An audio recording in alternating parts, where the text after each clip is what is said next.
जय हो जय हो, हर हर महादेव, हर हर महादेव। आई देवों के देव महादेव के चरण में कोटि कोटि प्रणाम करतानी। मैया भवानी के चरण में कोटि कोटि प्रणाम करतानी। जितना भी गुरु भैया गुरु बहना सबे यूट्यूब के माध्यम से हमके देखतानी सुनतानी, तो रउआ सबके भी चरण में हम कोटि कोटि प्रणाम करतानी।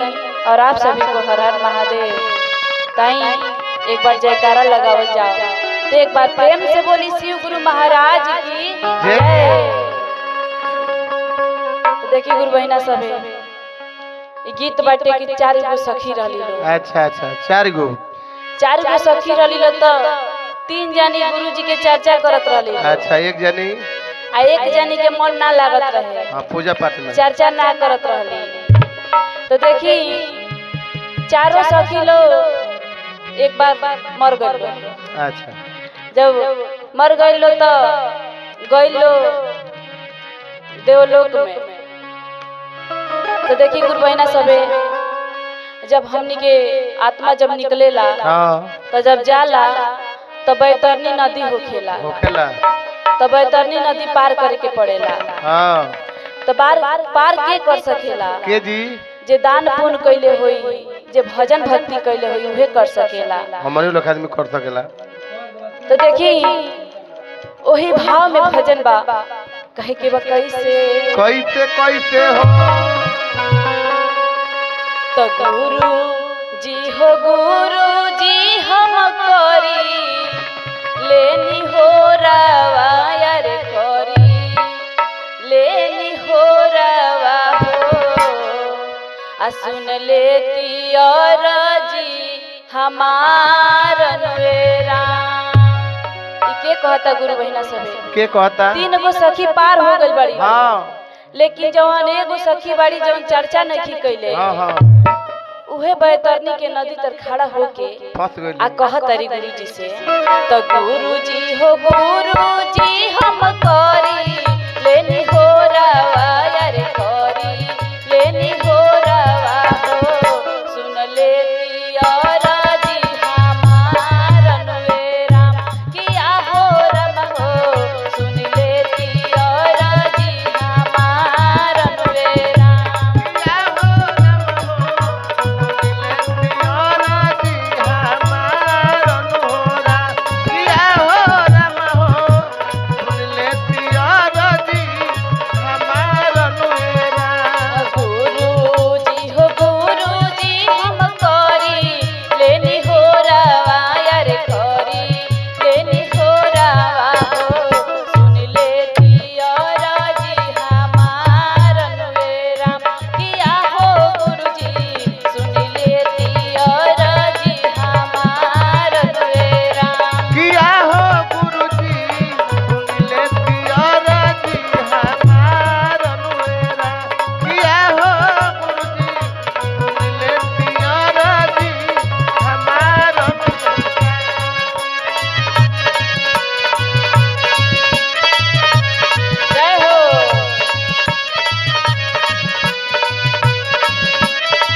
गुरु जी कब याद पड़ल बड़ा?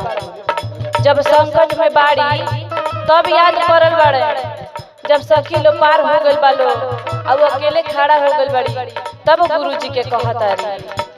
देखी आगे कैसे कहतारी? कैसे? समाही के सखी सब पार होई गइली अरे पार होई गइली हो। हम बए तरनी में खाड़न वेरा किया हो रम हो। हम बए तरनी में खाड़न वेरा किया हो रम हो। हम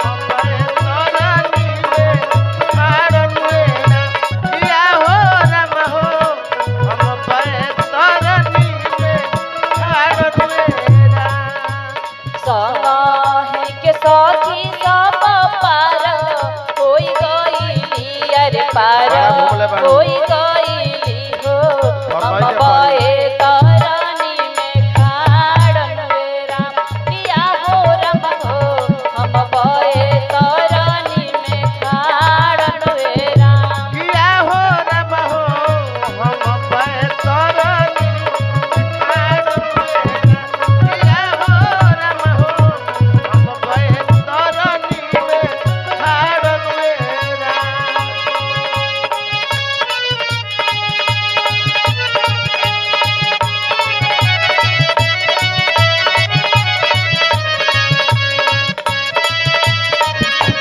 जय हो हर हर महादेव।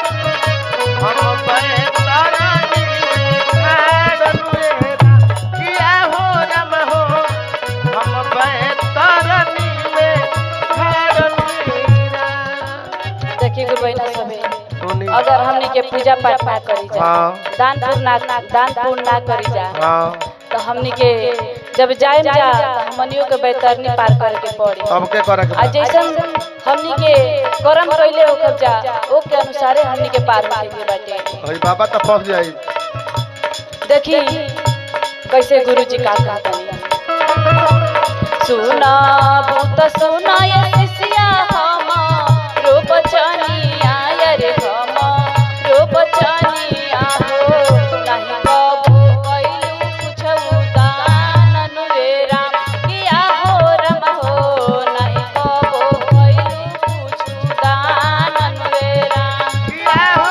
रम हो किया हो रम हो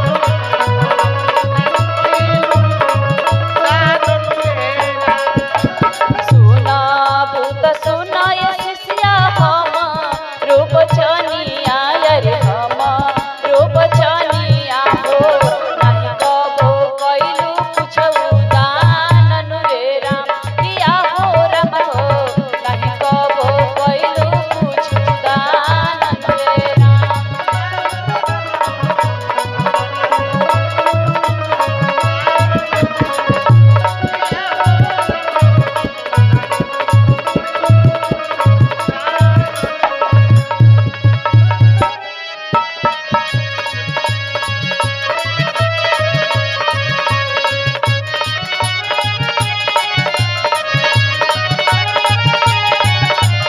जय हो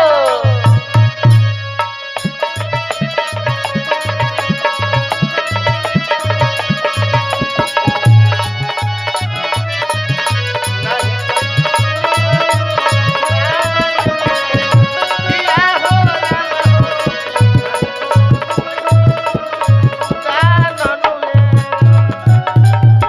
देखी गुरु बहना सभे सुनी हमनी के बैतरनी के पार करावेला के जी काम धेनु गाय है अच्छा जब हमनी के बैतरनी पार करावेले बहुत जरा का पता ना होई देखी हमनी खाती अगर अच्छा कर्म करम जाता हाँ। शिव गुरु काम धेनु गाय के जरूर भेजी हाँ भेजाई के बा। जाके है शिव लोग लेके आवा लेकिन हमनी के अगर दान पुण्य ना करी जा पूजा पाठ ना करी जा तो हमनी के ओही में गोता लगावे के पड़ी तो फंस जाएगा परी नहीं मारा जाई देखी और कैसे गुरु जी कहता नहीं का कहते कोई से के भेजी शिष्या फूलावा के नैया रे फूलावा के नैया हो कैसे उतारी तोह के पार नुवे राम किया हो रम हो कैसे उतारी तोह के पार नुवे राम किया हो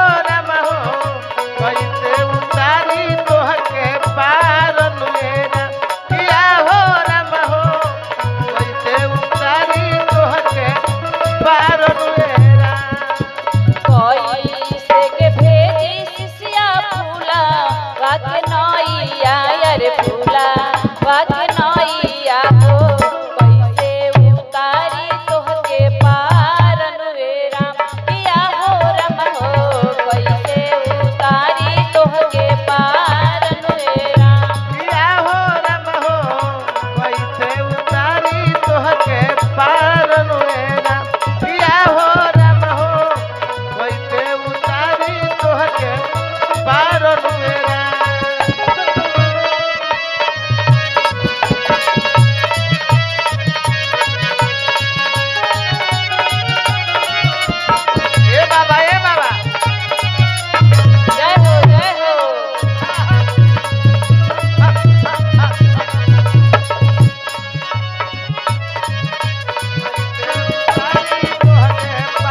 खातिर लोग गाय छुआवेला, बाछी छुआला, बाछी छुआवेला कि बाछी छुआ दिहल जाई तो बाछी के पोछ पकड़ के पार हो जाई, हो जो तो पार हो जाई। यही से छुआवल जाला गुरु बहिना सबे।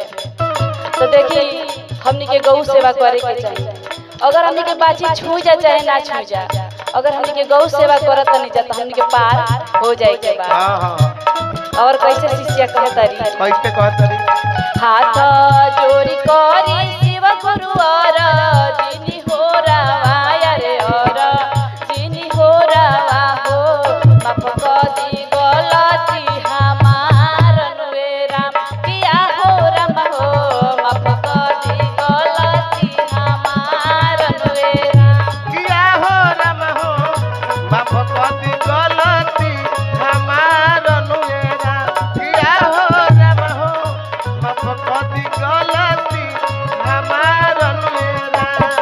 हाथ जोड़ी करी शिव गुरु और जिनी हो रावा रे और जिनी हो रावा हो माफ कर दी गलती हमार नुए राम किया हो राम हो माफ कर दी गलती हमार नुए राम किया हो राम हो माफ कर दी गलती हमार नुए राम किया हो राम हो माफ कर दी गलती हमार नुए राम।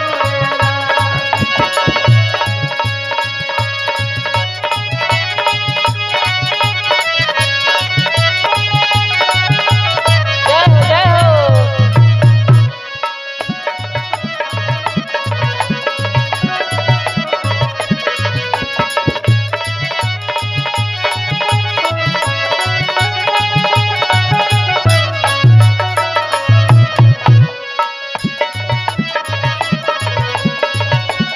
माफ कर दी गलती हमार नुए राम किया हो राम हो माफ कर दी गलती हमार नुए राम। देखिए गुरु बहिना सबे ई मनुष्य के तन बड़ा भाग से मिलल बा। ई हमनी के मिलल बा कि भक्ति भजन करे के बा, हाँ। खाली खाई सुत के जीवन नहीं के खाली बितावे खाली के। टीका करत नहीं सबे, खाली खा सुत के हमनी के जिंदगी नहीं के बितावे के गुरु बहिना सबे। ई हमनी के 84 लाख योनि के बाद ई मनुष्य के तन मिलल बा। काहे खातिर मिलल बा कि हमनी के आके अच्छा कर्म करके अपन हमनी के मुक्ति बना लिहल जाओ। बहुत जाना ताई भजन के लास्ट भाव ह का कहतनी शिव गुरु, भजन हो जाई, गजन भजन गावो। नाही कैलू चर्चा शिष्या नाही मंगलू दाया वायर नाही मंगलू दाया हो नाही कैलू गुरु पारा नाम मनुए राम किया हो राम हो नाही कैलू गुरु पारा नाम मनुए किया हो राम हो गुरु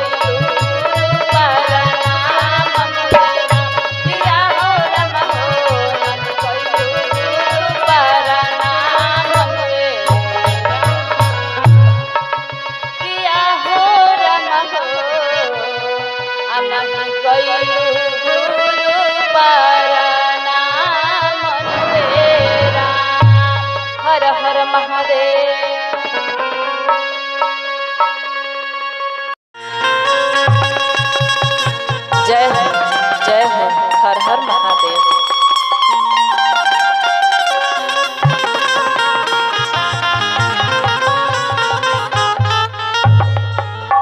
तो एक बार प्रेम से बोली शिव गुरु महाराज की जय, मैया पार्वती की जय, कार्तिक गणेश की जय।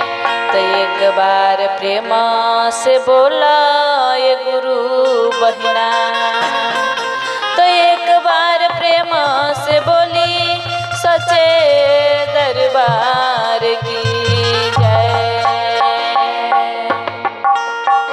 हर हर महादेव, हर हर महादेव। ताई सबसे पहले रवा सब गुरु भाई बहन के चरण में हमार कोटि कोटि प्रणाम बा। और रवा सब के हर हर महादेव बा। देखी गुरु बहना और गुरु भैया सभे ये भजन रखे जाता नहीं कि ये जिंदगी जौन हमनी के मिलल बा ये 4 दिन के मिलल बा। सोची तो 4 दिन के बा ना तो बहुत लम्हर बा, लेकिन हमनी के लागता कि 4 दिन के बाटे। काहे से कि कभी तन से प्राण निकल जाए कि नइखे जाना। देखिए गुरु बहना सभे, मनुष्य के तन 84 लाख योनि के बाद मिलल बाटे। 84 लाख में भ्रमण करे के पड़ेला, कीड़ा बिच्छी सांप गुजर सब बने के पड़ेला। ओकरा बाद हमने के मनुष्य के तन मिलेला। काहे खातिर मिलेला? ये हमने के भजन भक्ति करे खातिर। कि भजन भक्ति अगर करतनी जा तो हमने के आवागमन से मुक्ति मिल जाई। जवन हमने के मरतनी जा फिर जन्म लेतनी जा, अगर भजन भक्ति करतनी जा तो एकरा से हमने के मुक्ति मिल जाए। ताई वही भाव में भजन बा। कहे के बा कैसे? तो जिंदगी मिलल बाटे खाली 4 दिन के, तो जिंदगी मिलल बाटे खाली 4 दिन के। आय अंगुरी पर गिन के ना, तो जिंदगी मिलल बाटे खाली 4 दिन के। अंगुरी पर गिन के ना, जिंदगी मिलल बाटे खाली 4 दिन के। अंगुरी पर गिन के ना।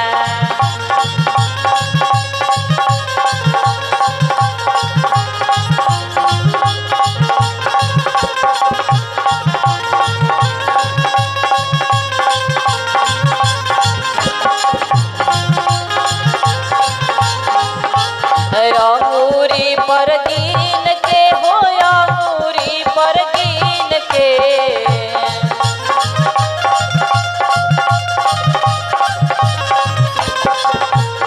अंगूरी पर गिन के हो, अंगूरी पर गिन के।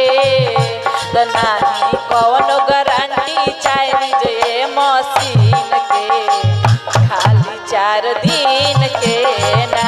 तो जिंदगी मिलल बाटे खाली 4 दिन के। अंगूरी पर गिन के ना।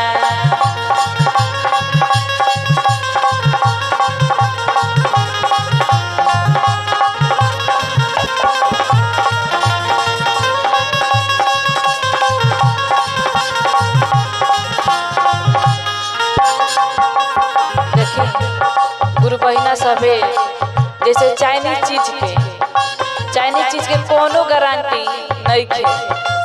वो सही जौन हमनी के शरीर बा ये चाइनीजे मशीन लेखा बा, एकरो कोनो गारंटी नहीं खे।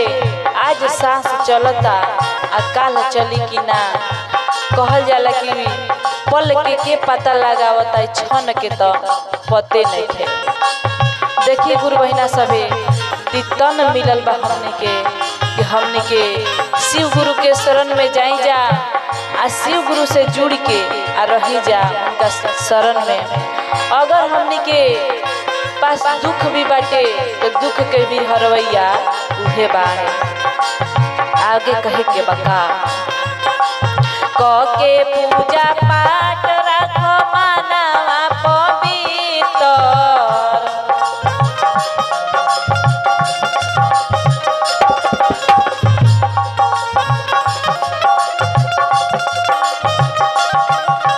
धइल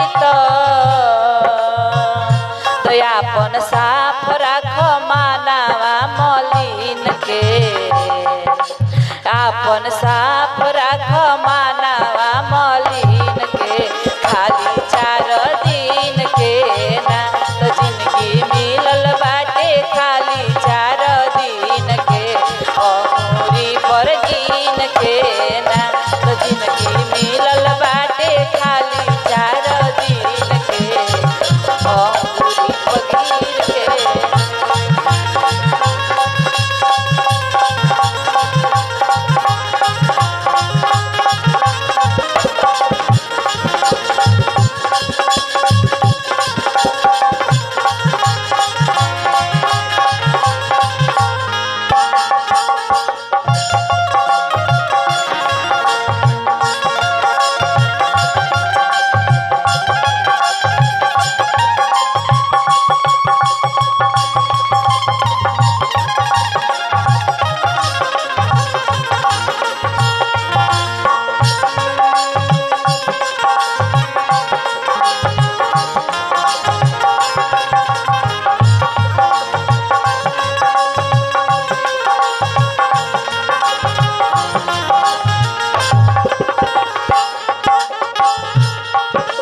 देखिए हमनी के गंगा जी नहाए जातनी जा तो इतना न धोके आवतनी जा, लेकिन ई मन बा तो धुआत नहीं खे, काहे से कि पाप शरीर ना पापी मन करता के, हमनी के शरीर धोए जातनी जा तो कहाँ से पाप धुआए वाला बगुर बहना सब है। हमनी के अगर पाप धोए के बाद तो गुरु के शरण में जुड़म जा तो हमने के मन के जौन मैल बा धीरे धीरे भुला जाला। आई कहे के बा कैसे, कहे खाती सब अपन घर परिवार बा,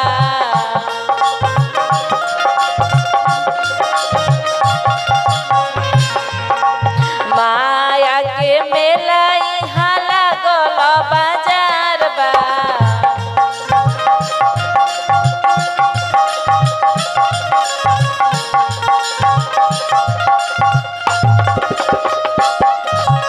कहे खाती सब अपन घर परिवार बा, माया के मेला इहाँ लागल बाजार बा,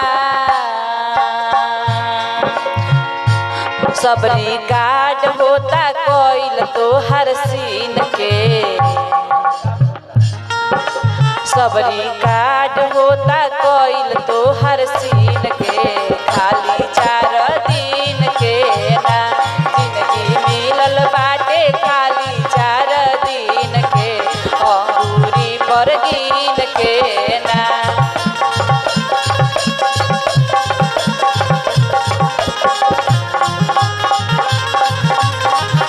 तो जिंदगी मिलल बाटे खाली 4 दिन के, अंगूरी पर गिन के ना।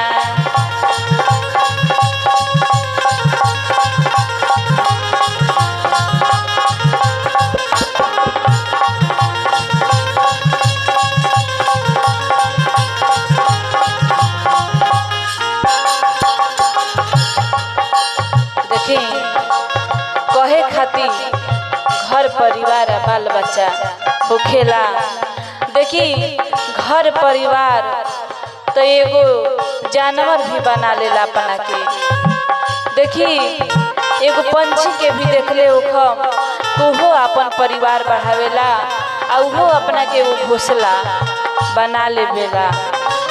अगर वो पंछी के जैसन हमनी के करम रहे तो हमनी के मनुष्य के तन मिलला से का फायदा बाटे, जानवर के तरह हमनी के करम रही तो मनुष्य के तन मिलल कोनो सफलता ना मिली।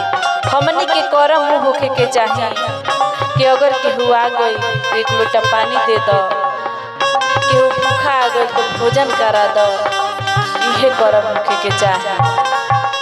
आई भजन के लास्ट भाव कहे के बा कैसे, करनी के फल तोहरा मिली चुनी चुन के,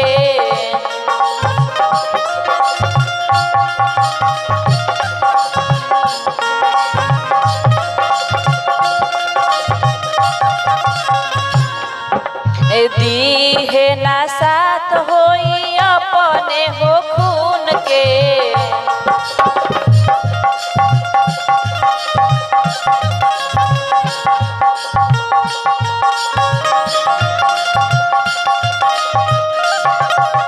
करनी के फल तोहर मिली चुनी चुन के। दीहे ना साथ होई अपने हो खून के। त खुशबू भाई भौजाइया बहिन के। खुशबू भाई भौजाइया बहिन के। खाली 4 दिन के ना जिंदगी मिलल बाटे। खाली 4 दिन के अमूरी पर दिन के ना जिंदगी मिलल बाटे। खाली 4 दिन के अमूरी पर दिन के ना।